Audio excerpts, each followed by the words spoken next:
Om Shanti. Good morning. 23 अक्टूबर 2022 आज Sunday है। आज हम सभी सुनेंगे अव्यक्त बाप दादा के मधुर महावाक्य। अव्यक्त महावाक्य ओरिजिनल मुरली है 13 अक्टूबर 1992 की, और मुरली का विषय है नंबर 1 बनना है तो ज्ञान और योग को स्वरूप में लाओ। तो अभी हम सुनते हैं अव्यक्त बाप दादा के अव्यक्त महावाक्य, मधुर महावाक्य। नंबर 1 बनना है तो ज्ञान और योग को स्वरूप में लाओ।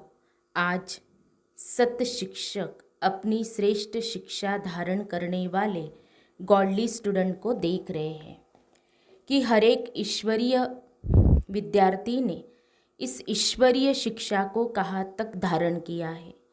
पढ़ाने वाला एक है, पढ़ाई भी एक है, लेकिन पढ़ने वाले पढ़ाई में नंबरवार हैं। हर रोज का पाठ मुरली द्वारा हर स्थान पर एक ही सुनते हैं, अर्थात एक ही पाठ पढ़ते हैं। मुरली अर्थात पाठ हर स्थान पर एक ही होता है। डेट का फर्क हो सकता है, लेकिन मुरली वही होती है। फिर भी नंबरवार क्यों? नंबर किस लिए होते हैं? क्योंकि इस ईश्वरीय पढ़ाई पढ़ने की विधि सिर्फ सुनना नहीं है, लेकिन हर महावाक्य स्वरूप में लाना है। तो सुनना सबका एक जैसा है, लेकिन स्वरूप बनने में नंबरवार हो जाते हैं। लक्ष्य सभी का एक ही रहता है कि मैं नंबर 1 बनूं, ऐसा लक्ष्य है ना। लक्ष्य नंबर 1 का है, लेकिन रिजल्ट में नंबरवार हो जाते हैं, क्योंकि लक्ष्य को लक्षण में लाना, इसमें लक्ष्य और लक्षण में फ़र्क पड़ जाता है। इस पढ़ाई में सब्जेक्ट भी ज़्यादा नहीं है। 4 सब्जेक्ट को धारण करना, इसमें मुश्किल क्या है? और चारों ही सब्जेक्ट का 1-2 के साथ संबंध है। अगर एक सब्जेक्ट ज्ञान संपूर्ण विधि पूर्वक धारण कर लो, अर्थात ज्ञान के एक एक शब्द को स्वरूप में लाओ, तो ज्ञान है ये मुख्य 2 शब्दों का, जिसको रचयिता और रचना व अल्फ और बे कहते हो। रचयिता बाप की समझ आ गई, अर्थात परमात्म परिचय संबंध स्पष्ट हो गया, और रचना अर्थात पहली रचना मैं श्रेष्ठ आत्मा हूँ, और दूसरा मुझ आत्मा का इस बेहद की रचना, अर्थात बेहद के ड्रामा में सारे कल्प में क्या क्या पार्ट है, ये सारा ज्ञान तो सभी को है ना। लेकिन श्रेष्ठ आत्मा स्वरूप बन हर समय श्रेष्ठ पार्ट बजाना, इसमें कभी याद रहता है, कभी भूल जाते हैं। अगर इन 2 शब्दों का ज्ञान है, योग भी है, इन 2 शब्दों के आधार पर है ना। ज्ञान से योग का स्वतः ही संबंध है। जो ज्ञानी तू आत्मा है, वह योगी तू आत्मा अवश्य ही है। तो ज्ञान और योग का संबंध हुआ ना, और जो ज्ञानी और योगी होगा, उसकी धारणा श्रेष्ठ होगी या कमजोर होगी? श्रेष्ठ स्वतः ही होगी ना, सहज होगी ना, कि धारणा में मुश्किल होगी? जो ज्ञानी तू आत्मा, योगी तू आत्मा है, वो धारणा में कमजोर हो सकता है? नहीं। होते तो है, तो ज्ञान योग नहीं है। ज्ञानी है, लेकिन ज्ञानी तू आत्मा वह स्थिति नहीं है। योग लगाने वाले हैं, लेकिन योगी जीवन वाले नहीं है। जीवन सदा होती है, और जीवन नेचुरल होती है। योगी जीवन अर्थात ओरिजिनल नेचर योगी की है। 63 जन्मों के विस्मृति के संस्कार व कमजोरी के संस्कार ब्राह्मण जीवन में कहाँ मूल नेचर बन पुरुषार्थ में विघ्न डालते हैं। कितना भी स्वयं व दूसरा अटेंशन खिंचवाता है कि यह परिवर्तन करो, वह स्वयं भी समझते हैं कि यह परिवर्तन होना चाहिए, लेकिन जानते हुए भी, चाहते हुए भी क्या कहते हो? चाहते तो नहीं है, लेकिन मेरी नेचर है यह, मेरा स्वभाव है यह। तो नेचर नेचुरल हो गई है ना। किसके बोल में व व्यवहार में ज्ञान संपन्न व्यवहार व योगी जीवन प्रमाण व्यवहार व बोल नहीं होते हैं, तो वो क्या कहते हैं? यही बोल बोलेंगे कि मेरा नेचुरल बोल ही ऐसा है, बोलने का टोन ही ऐसा है। वह कहेंगे मेरी चाल चलन ही ऑफिशियल व गंभीर है। नाम अच्छे बोलते हैं, जोश नहीं है, लेकिन ऑफिशियल है। तो चाहते भी समझते भी नेचर नेचुरल वर्क कार्य करती रहती है, उसमें मेहनत नहीं करनी पड़ती है। ऐसे जो ज्ञानी जीवन व योगी जीवन में रहते हैं, तो ज्ञान और योग संपन्न हर कर्म नेचुरल होते हैं, अर्थात ज्ञान और योग यही उनकी नेचर बन जाती है। और नेचर बनने के कारण श्रेष्ठ कर्म, युक्ति युक्त कर्म नेचुरल होते रहते हैं। तो समझा, नेचर नेचुरल बना देती है, तो ज्ञान और योग मूल नेचर बन जाए। इसको कहा जाता है ज्ञानी जीवन, योगी जीवन वाला। ज्ञानी सभी हो, योगी सभी हो, लेकिन अंतर क्या है? एक है ज्ञान सुनने सुनाने वाले, यथाशक्ति जीवन में लाने वाले, दूसरे है ज्ञान और योग को हर समय अपने जीवन की नेचर बनाने वाले। विद्यार्थी सभी हो, लेकिन यह अंतर होने के कारण नंबरवार बन जाते हैं। जिसकी नेचर ही ज्ञानी योगी की होगी, उसकी धारणा भी नेचुरल होगी। नेचुरल स्वभाव संस्कार ही धारणा स्वरूप होंगे।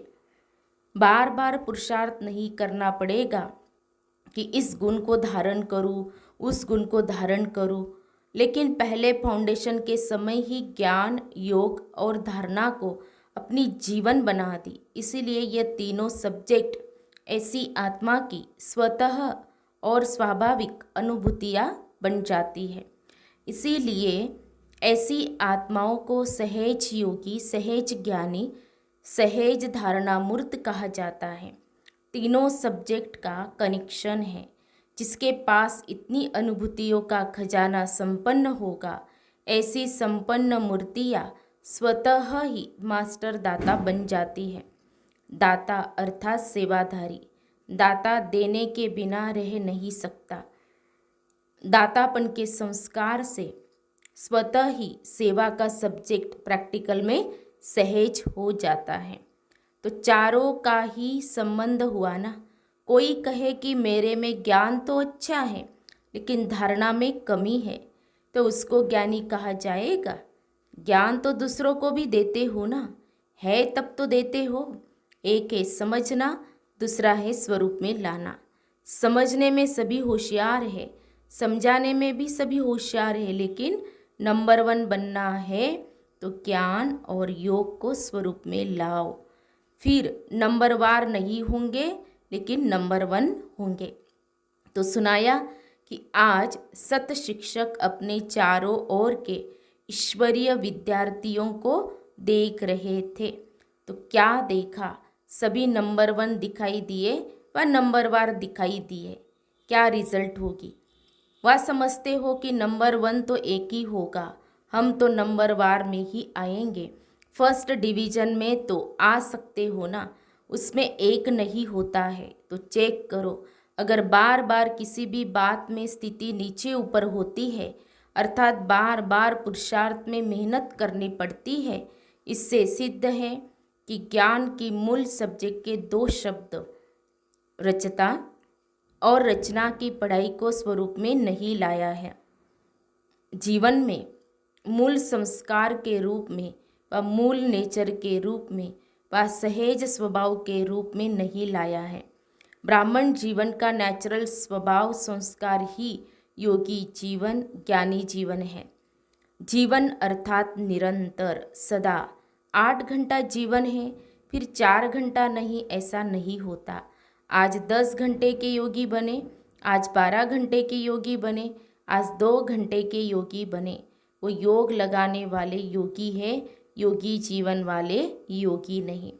विशेष संगठित रूप में इसीलिए बैठते हो कि सर्व के योग की शक्ति से वायुमंडल द्वारा कमजोर पुरुषार्थियों को और विश्व की सर्व आत्माओं को योग शक्ति द्वारा परिवर्तन करें।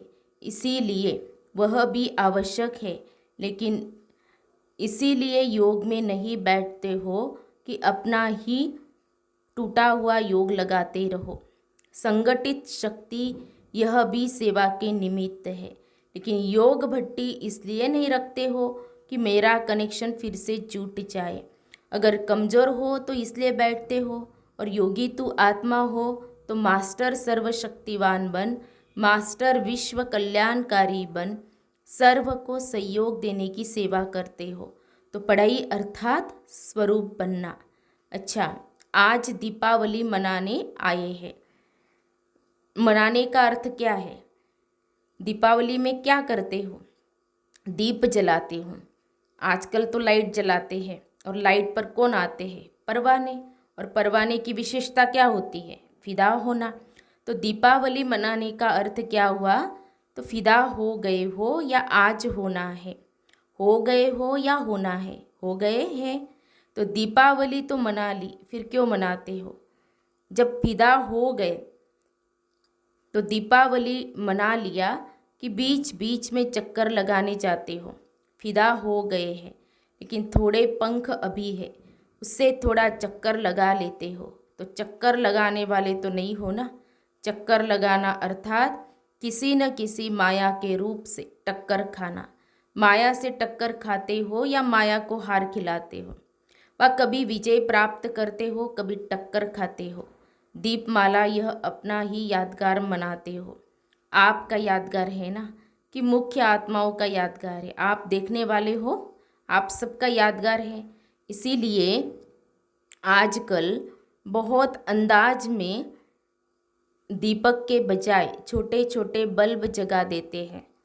दीपक जलाएंगे तो संख्या फिर भी उससे कम हो जाएगी, लेकिन आपकी संख्या तो बहुत है ना, तो सभी की याद में अनेक छोटे छोटे बल्ब जगमगा देते हैं, तो अपना यादगार मना रहे हैं।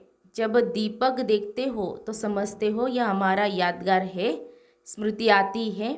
यही संगम युग की विशेषता है, जो चैतन्य दीपक अपना जड़ यादगार दीपक देखते हो। चैतन्य में स्वयं हो और जड़ यादगार देख रहे हो। ऐसे तो जिस दिन दीपावली मनाओ उस दिन की वास्तविक तिथि है, यह तो दुनिया वालों ने तिथि फिक्स की है, लेकिन आपकी तिथि अपनी है। इसीलिए जिस दिन आप ब्राह्मण मनाओ वही सच्ची तिथि है। इसलिए कोई भी तिथि फिक्स करते हैं तो किससे पूछते हैं? ब्राह्मणों से ही निकालते हैं ना। तो आज बाप दादा सभी देश विदेश के सदा जगे हुए दीपकों को दीपमाला की मुबारक दे रहे हैं, बधाई दे रहे हैं। दीपावली मुबारक अर्थात माला माल संपन्न बनने की मुबारक। ऐसे सदा जागती ज्योत, सदा स्वयं प्रकाश स्वरूप बन अनेकों का अंधकार मिटाने वाले सच्चे दीपक, सदा चारों ही सब्जेक्ट को साथ साथ जीवन में लाने वाले, सर्व सब्जेक्ट में नंबर 1 के लक्ष्य को लक्षण में लाने वाले, ऐसे ज्ञानी तू आत्मा, योगी तू आत्माएं, दिव्य गुण स्वरूप आत्माएं, निरंतर सेवाधारी श्रेष्ठ विश्व कल्याणकारी आत्माओं को बाप दादा का याद प्यार और नमस्ते। हम रूहानी बच्चों की रूहानी बाप दादा को याद प्यार और नमस्ते। नमस्ते। ओम शांति, ओम शांति। गुड मॉर्निंग बाप दादा, शुक्रिया बाप दादा, थैंक्स बाप दादा, पद्मा पदम शुक्रिया आपका। अव्यक्त बाप दादा की पर्सनल मुलाकात। खुश नसीब वह जिसके चेहरे और चलन से सदा खुशी की झलक दिखाई दे। तो सभी अपने को सदा खुश नसीब आत्माएं समझते हो। खुश नसीब आत्माओं की निशानी क्या होगी? उनके चेहरे और चलन से सदा खुशी की झलक दिखाई देगी। चाहे कोई भी स्थूल कार्य कर रहे हो, साधारण काम कर रहे हो, लेकिन हर कर्म करते खुशी की झलक दिखाई पड़े। इसको कहते हैं निरंतर खुशी में मन नाचता रहे। ऐसे सदा रहते हो या कभी बहुत खुश रहते हो, कभी कम? खुशी का खजाना अपना खजाना हो गया तो अपना खजाना साथ रहेगा ना, या कभी कभी रहेगा? बाप के खजाने को अपना खजाना बनाया है या भूल जाता है? अपना खजाना भूल जाता है? अपनी स्थूल चीज़ तो याद रहती है ना। वह खजाना आँखों से दिखाई देता है, लेकिन यह खजाना आँखों से नहीं दिखाई देता, दिल से अनुभव करते हो। तो अनुभव वाली बात कभी भूलती है क्या? तो सदा यह स्मृति में रखो कि हम खुशी के खजाने के मालिक हैं। जितना जितना जितना खजाना याद रहेगा उतना नशा रहेगा। तो यह रूहानी नशा औरों को भी अनुभव कराएगा कि इनके पास कुछ है। माताओं को सारा समय क्या याद रहता है? सिर्फ बाप याद रहता है या और भी कुछ याद रहता है? वर्षे की तो खुशी दिखाई देगी ना। जब ब्राह्मण जीवन के लिए संसार ही एक बाप है तो संसार के सिवाय और क्या याद आएगा? सदा दिल में अपने श्रेष्ठ भाग्य के गीत गाते रहो। ऐसा श्रेष्ठ भाग्य सारे कल्प में प्राप्त होगा जो सारे कल्प में अभी प्राप्त होता है। तो अभी की खुशी, अभी का नशा सबसे श्रेष्ठ है। तो माताओं को और कोई संबंधी याद आते हैं, कोई संबंध में नीचे ऊपर तो मोह हो जाता है। मोह सारा खत्म हो गया। जो कहते हैं कुछ भी हो जाए मेरे को मोह नहीं आएगा, वो हाथ उठाए। अच्छा, मोह का पेपर भले आवे, पांडव तो नष्ट मोह है ना। व्यवहार में कुछ ऊपर नीचे हो जाए फिर नष्ट मोह है। अभी भी बीच बीच में माया पेपर तो लेती है ना, तो उसमें पास होते हो, या जब माया आती है तब थोड़ा ढीले हो जाते हो। तो सदा खुशी के गीत गाते रहो। समझा? कुछ भी चला जाए लेकिन खुशी नहीं जाए। चाहे किसी भी रूप में माया आए लेकिन खुशी न जाए। ऐसे खुश रहने वाले ही सदा खुश नसीब है। अच्छा, अभी आंध्रा और कर्नाटक वालों को कौन सी कमाल करनी है? ऐसी कोई भी आत्मा वंचित नहीं रह जाए। हर एक को संदेश देना है। जहाँ भी रहते हो सर्व आत्माओं को संदेश मिलना चाहिए। जितना संदेश देंगे उतनी खुशी बढ़ती जाएगी। अच्छा, फिर प्यारे बाप दादा का वरदान है, उमंग उत्साह के आधार पर सदा उड़ती कला का अनुभव करने वाले हिम्मतवान भव। उमंग उत्साह के आधार पर सदा उड़ती कला का अनुभव करने वाले हिम्मतवान भव। उड़ती कला का अनुभव करने के लिए हिम्मत और उमंग उत्साह के पंख चाहिए। किसी भी कार्य में सफलता प्राप्त करने के लिए उमंग उत्साह बहुत जरूरी है। अगर उमंग उत्साह नहीं तो कार्य सफल नहीं हो सकता, क्योंकि उमंग उत्साह नहीं तो थकावट होगी और थका हुआ कभी सफल नहीं होगा। इसीलिए हिम्मतवान बन, उमंग और उत्साह के आधार पर उड़ते रहो तो मंजिल पर पहुंच जाएंगे। स्लोगन है, दुआएं दो और दुआएं लो, यही श्रेष्ठ पुरुषार्थ है। दुआएं दो और दुआएं लो, यही श्रेष्ठ पुरुषार्थ है।